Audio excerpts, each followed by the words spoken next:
पहिलीपासून हिंदी भाषेच्या सक्तीच्या विरोधात आता मनसेनं आक्रमक भूमिका घेतली आहे। मनसे अध्यक्ष राज ठाकरे यांनी सगळ्या शाळेच्या मुख्याध्यापकांना या संदर्भातला विरोध दर्शवणारं पत्र लिहिलेलं आहे।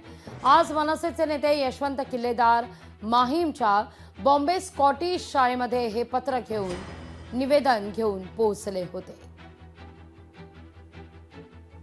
सुदैवाने आम्हाला त्यांनी वेळ दिली, भेट दिली, संपूर्ण विषय त्यांनी ऐकून घेतला आणि तो विषय त्यांना देखील पटला आहे आणि त्यांनी ते आम्हाला असं आश्वस्त देखील केलं की आमचे जेवढे काही प्लॅटफॉर्म आहेत म्हणजे मुख्याध्यापकांचं असोसिएशन असो, टीचर्स लोकांचं असो किंवा पेरेंट्स टीचर्स असोसिएशन असो, त्यांचे फेडरेशन्स आहेत, या सगळ्या प्लॅटफॉर्मवर आम्ही देखील ह्या तुमचा विषय जो आहे, तुमचा जो स्टँड आहे तो स्टँड आम्ही तिथे घेऊ आणि शासनापर्यंत आम्ही एक शैक्षणिक क्षेत्रातले एक घटक म्हणून आमचा सुद्धा जो आवाज आहे तो तिथेपर्यंत पोहोचू, अशा पद्धतीचं त्याने आश्वस्त केलं।